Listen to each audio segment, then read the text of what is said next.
What's up, BMW fans? Today I'm going to be installing an Apple CarPlay and Android Auto system in my E90 project car. So behind me is my 2008 328i. This vehicle has the flat dash, so there's no infotainment system. It does not have the iDrive system. What I'm going to be installing is a 10.25-inch touchscreen that will bring CarPlay, Android Auto, and actually a reverse camera that I installed on another day, and I'll link that video in the description below. But a whole host of new capabilities and just a much more modern interface, much better experience for the driver. Everything is plug and play. We basically just cut a hole in the dash and then connect all the connectors as needed. They're keyed, so you can't really go wrong. No wire splicing needed. And then mount the system. So I'll show you what's in the box and I'll show you as I work. Let's go ahead and get started. Here's a picture of the system installed. You can see it's a nice looking touchscreen. It looks a lot like the newest BMW infotainment systems that are mounted on the top of the dash. So in the box, we get our template. This is actually what you put over the dash. This kind of tells you where to cut the hole. And then mounting plate, user manual, all right. The actual unit itself is right here. And you can see it comes with the harness and everything that we need to connect the OEM system into this new system. This will be using the aux input of the OEM system to get audio in. We got our GPS antenna. This is the new plate for the iDrive knob. So this system does have an iDrive-like interface for the driver. Actually, here's that. Pretty cool. So that's basically it. As I really get into the nitty-gritty here, I'll kind of explain what I'm doing, but I will go to the dash now and start taking it apart. I'm gonna start by taking off the center piece right here, and the first thing I gotta do is take off the actual shift knob. To do that, we've gotta put it into drive. So go ahead and turn the ignition on without starting the vehicle. And now we've got it in drive. I'm just gonna keep my foot on the brake, but basically pull the handle and then yank up. Out it comes. With the shift knob out of the way, now I'm going to pull the center trim and basically just get underneath the side of it and pry it up. There's some clips.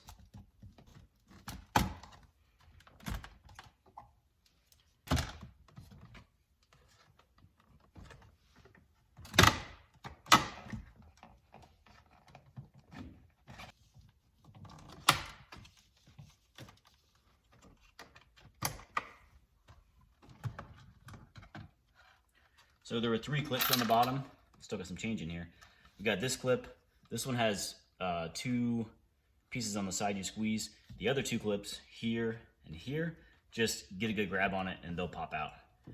The next thing we need to do is take out our climate assembly here.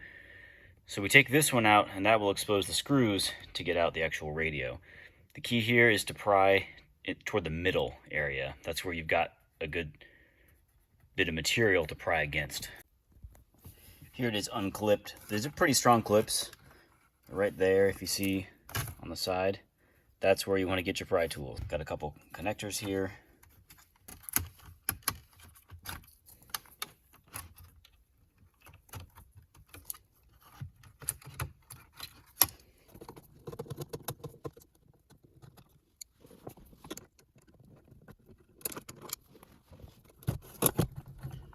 There are some connectors on the back of this. That disconnected. The big connector here, you've got this lever.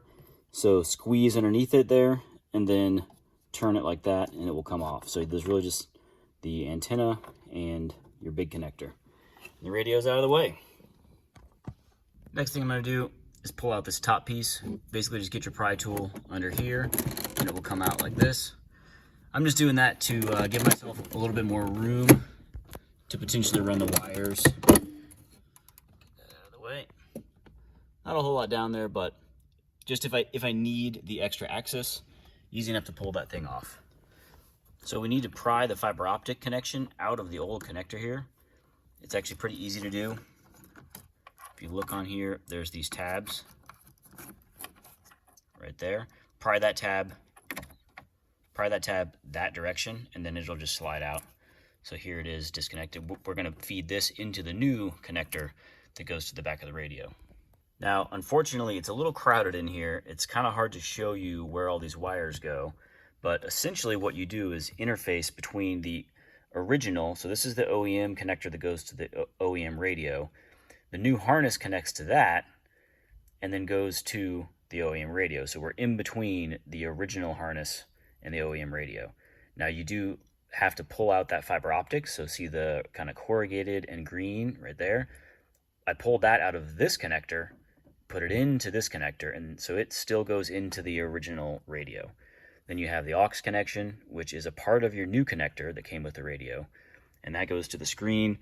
Everything, all of these connections, you'll see those in the instructions that come with it, but I still need to connect the antennas, so I'll do that once we actually have the hole up here and we're starting to do the final install. But here's the template aligned. You line it up with the AC vents.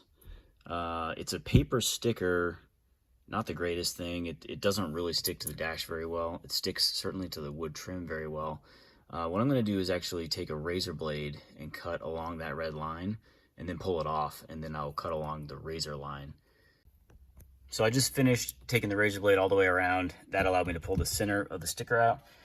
I was making sure, brand new blade, nice and sharp. It cuts through this layer pretty easily.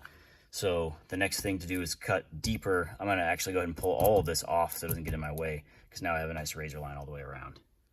So I pulled the template off, that paper crap, and then drew on with a permanent marker. This is like a gold paint permanent marker along the edges, and you can see when you pull it apart, it makes it pretty easy to see where that is. So now I've got something really obvious to trace. I'm gonna use Dremel with a kind of universal bit on it, and we'll see how it cuts through this stuff. So I just got finished cutting the top, kind of the tricky part. I'm using a universal kind of drywall bit with my Dremel, and it's working really well actually. So very easy to control. It cuts through this plastic pretty easily. So you can see we're through up there. Now just to do the bottom part.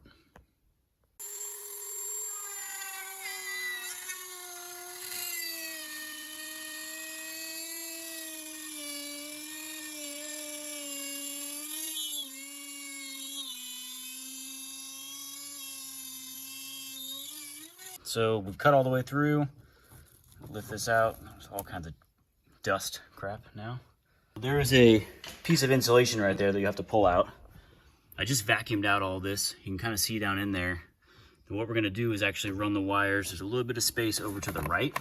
Just did a fitment check on that trim piece. Everything's good to go. Ready to start running wires. I'm gonna pull the back seats out. Basically just reach down, and then these have little clips. Just give them a yank. This will come up.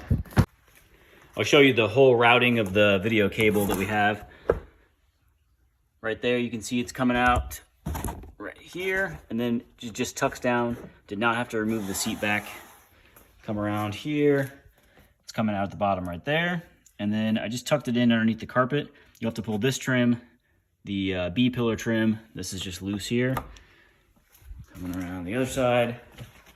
Again, pull out the door trim here. You can see the video wire right there. And then the easy part, once you get up here, pull out this footrest trim, footwell trim, whatever. And then the video wire is going across that panel, and it goes up. And I used a clothes hanger just to kind of fish it through, but that goes up into the radio area. So video wire is run. We'll go ahead and connect the power wire for it, and then continue on with the CarPlay system install. So to install the actual trim piece, you can see it comes with these screws and the steel bracket. So you screw the bracket to the plastic piece.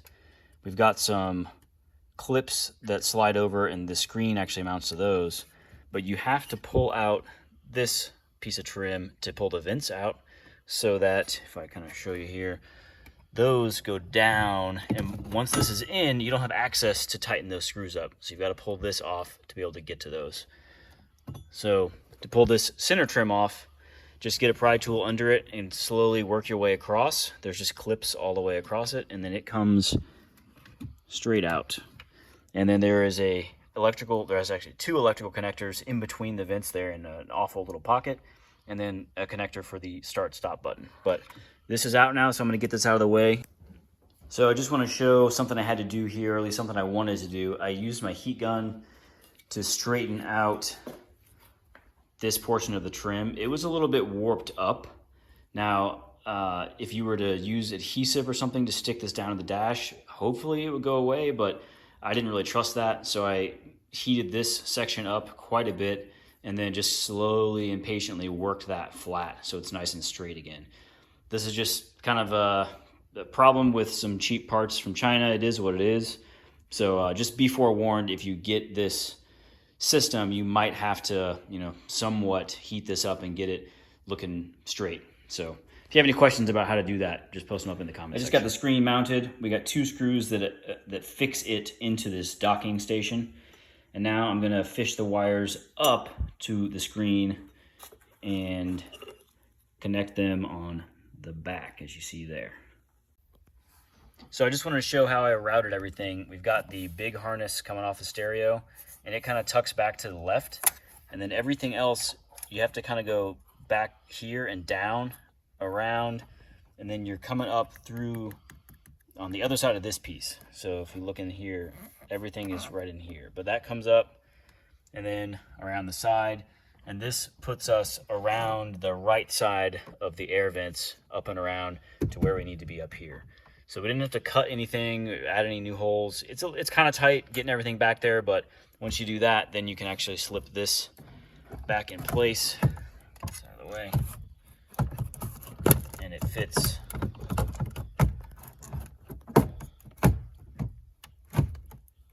There we go. So I've now got everything routed up and out, ready to connect to the screen. You can see I've got my USBs back there. If I ever want to connect a USB to it, I would just pop this off. I don't think I'll really have any need to.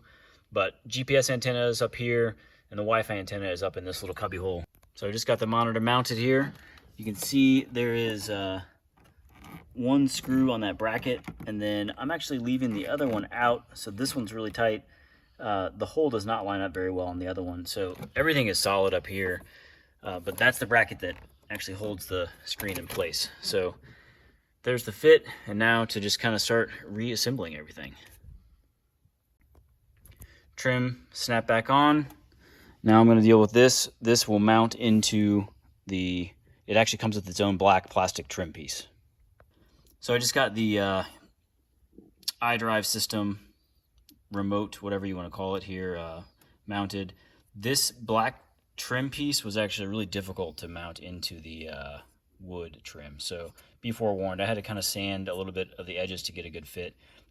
Just got finished putting all the trim back in, putting the rear seat back in. Everything is in place up front. I'll show you the functionality of the system now.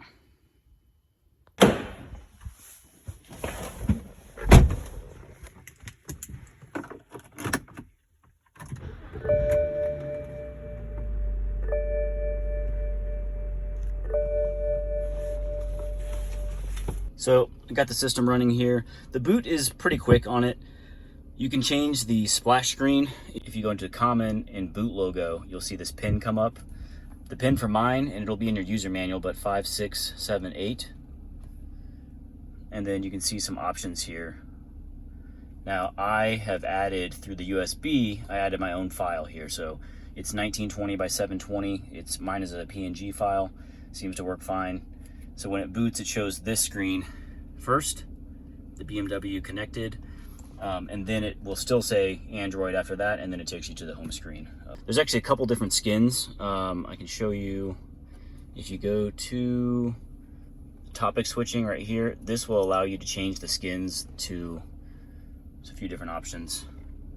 I like the original one here. We go back home. Touchscreen is very responsive on this. It's a nice system. Once you connect Bluetooth here, it will automatically connect your CarPlay or Android Auto. So I've had to disconnect from CarPlay to record this. But basically, when you get in the car and turn it on, it'll connect automatically. It's nice. I did have to set this up for the rear camera type. If you go into the car info, general settings, there's a couple different options for the reverse camera. So if yours isn't working, flip through those until it works. That's what I had to do. So overall, I'm really happy with this. The sound is great. It has its own equalizer, so you can change it as you wish. But I would highly recommend this system. It's a good bang for the buck, and it really modernizes the interior of this car. So if you have any questions about it, post them up in the comments section. And as always, guys, thanks for watching.